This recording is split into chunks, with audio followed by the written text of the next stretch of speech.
This is Lit Sports Online. Welcome back to Split Decision. We are here with a UFC 246 preview.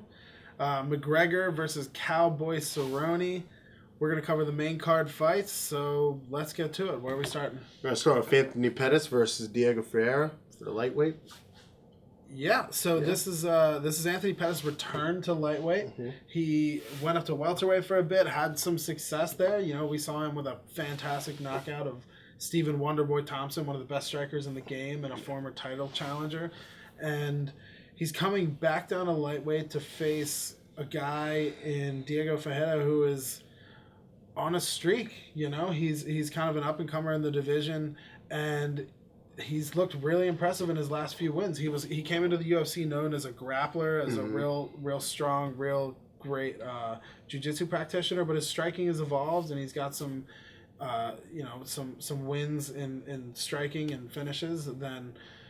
So he's looking way more well-rounded than he did early in his career, and he's a legit force in that division. And it's not an easy fight for anybody in the division, but it's definitely not an easy fight for Pettis coming back down to the division. You know, he's a former champ, so he's a big name, and he's trying to get back to the point where he's going to get those big fights. And taking a fight against, an up-and-coming guy who is, brutal is a good move in some ways. It's risky, you know. Yeah, I mean, Ferreira's hot right now. I think it could go either way, but I'm going to give the edge to him because objects in motion stay in motion, so yeah, laws of physics here. Yeah, the momentum that he's built up, and the fact that it's he's got that fire underneath him to try to get to the top of the division, whereas Pettis, the former champ, and Pettis, hasn't looked particularly like a title challenger in any division he's fought in recently, so he might be at the point where he's just taking exciting fights and stuff. So, that fire might be a little bit more into Ferreira. But Pettis is definitely a better striker and always amazing and has power and can finish anybody in submissions or strikes. So never count him out. Yeah. Next up, we have Claudia Gadelha versus Alexa Grasso. Yeah. Strawweight. Yeah, so it's Alexa Grasso who has, struggled against the top of the division a few times, especially against grapplers. She does hold a win over Karolina Kowalkiewicz, who is one of the best strikers in the division, and she has looked good, but like I said, she struggles with the grapplers. Tatiana Suarez, who is undefeated at this point, so no real surprise there, real shame in losing to her. But Carla Esparza as well, who's been kind of spotty through her UFC career, although she is a former champ. But she's coming up against Claudia Gadelha, who is a title challenger, has fought Jędrzejczyk and a bunch of other at the top division a bunch of times, has a really good game, a really good striking game, a decent takedown game, and is really good at kind of closing the distance, putting pressure on people and changing levels and getting the takedown. So I think that Gadelha, who is, she's constantly in the top five. She's never far outside the top five, if at all. I think her game is just a little too well-rounded. Her timing's a little too interesting, and her takedowns are a little too well-timed for Grasso, who tends to get a little flustered when she isn't quite sure what you're going to do. If somebody threatens her with the takedown and she gets taken down and isn't confident in her ability to keep it on the feet, she gets a little hesitant because she's trying to anticipate the takedown instead of just committing to her strike. So I think that Gadelha will mix it up enough to throw Grasso off, but if Grasso should win, it's a fantastic notch on her belt. That with Karolina Kowalkiewicz puts her at the top of the division for sure, and it would be really interesting to see where she goes from here, especially if she's gets past this test and has shored up some of her takedown defense. Yeah. And next up, we have a heavyweight matchup between Alexey Oleinik versus Maurice Greene. That's an easy name. There's all these Russian guys, man. Their names are crazy. They look one way and they sound completely different. Yeah, I will give you all the money I have if you could spell Jędrzejczyk correctly. Hell the first go. I'd lose that shit in no time. It's also not much money, so it doesn't matter. But Alexey Oleinik versus Maurice Greene is kind of a fight to get to the top of the heavyweight division. Olynyk has had some losses to the top of the division. He lost. He lost to Mark Hunt, or no, I think he beat Mark Hunt with a choke, but he's lost to Blades and Overeem and Harris and all the guys that are, at the top or moving up to the top right now, or for the past few years, really, the heavyweight division's been kind of stagnant. And Maurice Greene is just trying to get his way towards the top. He's well-rounded. He has submission wins. He has knockout wins. He has decision wins. And I don't know who it's going to go to, but I want to say that Maurice Greene's going to knock out Olynyk. Olynyk's striking game has never really evolved all that much. I thought he was going to take down and submit Andrei Arlovski, but Arlovski, put him out pretty quickly.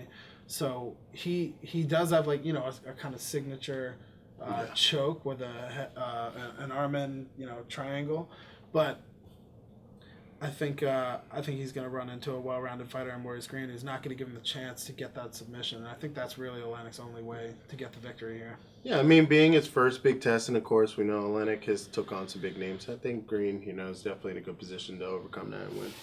I think so. I think his game. I think he has everything he needs to move up the division, but it's going to be a little bit before he's ready for that top tier. Yeah, next up, we have a bantamweight matchup: Holly Holm versus Raquel Pennington. A rematch. Holly Holm won their first fight by a split decision. No pun intended. Very competitive fight there. Yeah, so it's an interesting fight in that it's a rematch, right? But it's also an interesting fight because Pennington was having a little bit of trouble. Also, Holly Holm's had a little bit of trouble. Holly Holm is always towards the top of both divisions that she fights in, and is super well respected among everyone in the UFC. But, she kind of came in, had 2 wins, took on Ronda Rousey, gave the biggest upset of, biggest all upset time, in history. Possibly. Kicked Ronda Rousey in the neck. And then has just kind of, I think she's 2-5 in her last 7 fights. And she's kind of like one of those fighters who's so well respected and is so good. And even when she loses, looks really good. A lot of people thought she should have beat Germaine de Randamie and a few of the other fights. But there's never a Holly Holm fight where you're like, damn, Holly looked terrible. Yeah. So she is always, even if she's on a losing streak, is like one fight away from a title fight. She could drop down or, get off a title loss, lose to Germaine de Randamie, win one fight and get a title shot again, But it's an interesting fight to see where Raquel Pennington is because she went up, earned her way to the title shot, fought Amanda Nunes, tried to give up in the corner.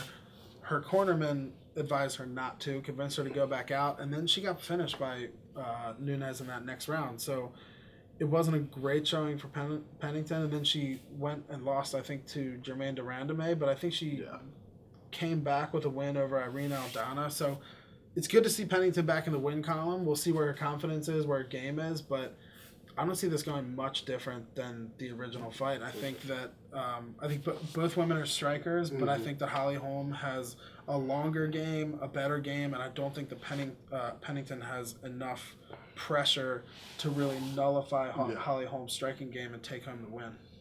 Yeah, I agree with that as well. And in saying that, moving on to the main event, the fight that everybody's been waiting for, it's got me hyped.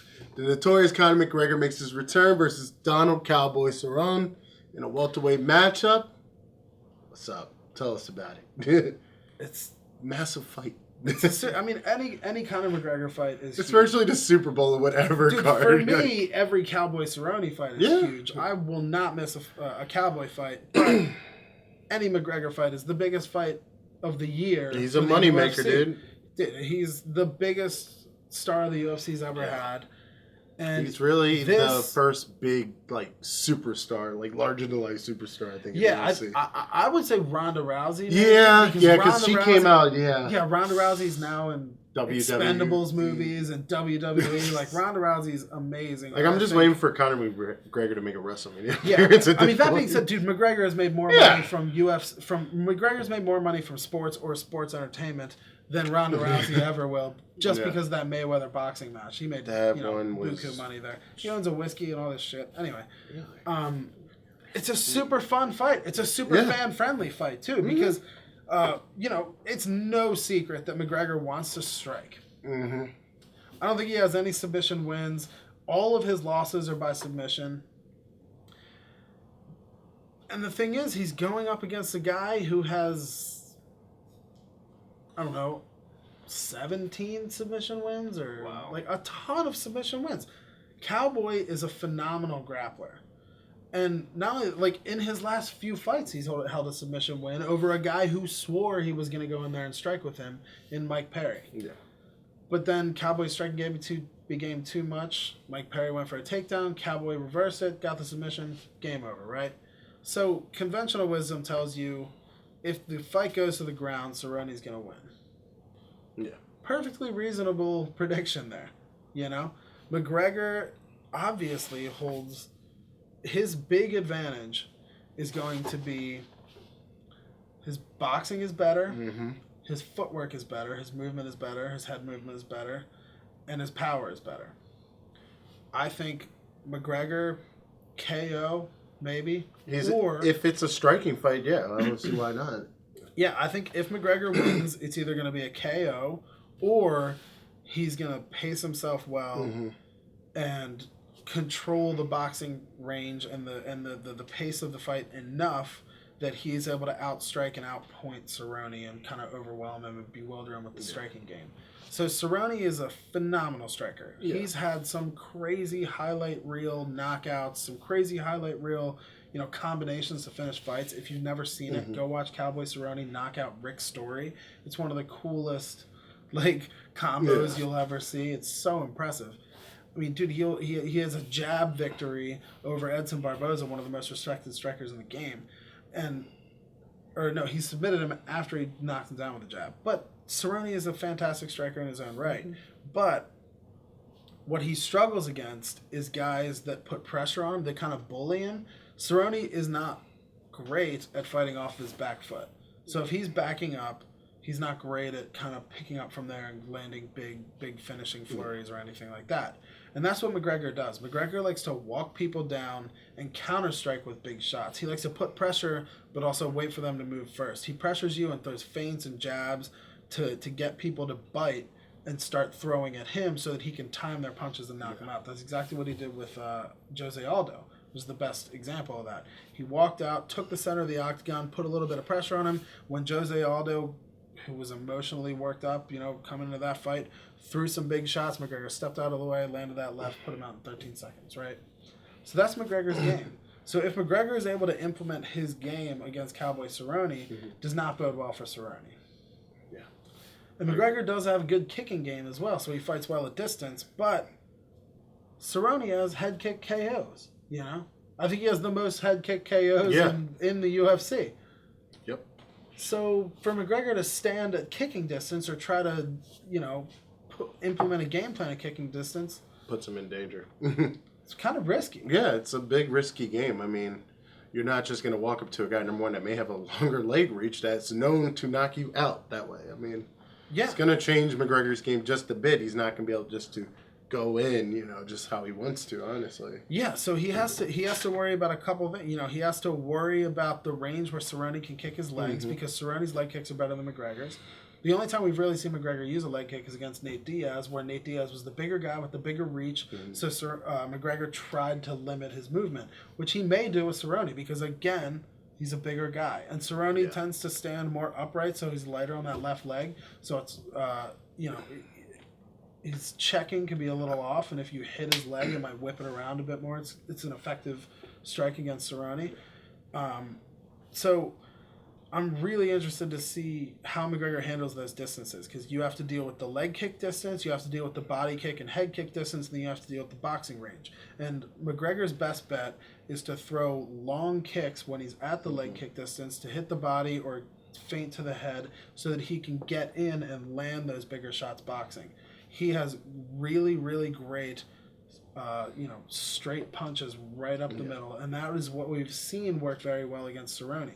He tends to high guard it, but with those tiny gloves, you can sneak in between the arms, and Cerrone is not good with pressure, and that's exactly what McGregor is good at.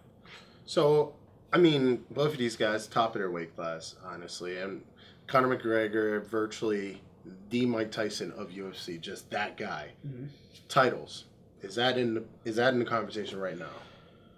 I think with McGregor, he's always in a title in a title conversation just because he's so marketable. Yeah. I think his last fight in the UFC was a title loss, He's hasn't fought MMA. He's fought Yeah, I MMA was once about in the to say. past 3 years. So like been a realistically, he should not be in the title conversation. But just his name alone. But because of who he is, he is in the title conversation. That being said, Cowboy, if he beats McGregor, I think definitely has to get another win before he's back in the title conversation. You know, Cowboy last year was like on this crazy run when he went up to welterweight and stuff, and then he had 2 losses back to back. A loss to Tony Ferguson, and I think I can't remember the other one, but he's on a 2-fight losing streak right now. So a win over McGregor puts him back in that conversation, but it doesn't earn him a title shot. Whereas I think a win over Cerrone probably earns McGregor a title shot just because he's so marketable. But that is no easy feat by any means. No, not at all. I think whichever guy ends up being the bully, and if it goes really long, I think Cerrone's gas tank is better. So I think if Cerrone can outlast McGregor, he starts to take over, be the bully, land that big combination. He's got amazing striking. And if he really... Dude, it's Cerrone's fight to lose because if at any point he takes it to the ground, he can submit McGregor. Yeah.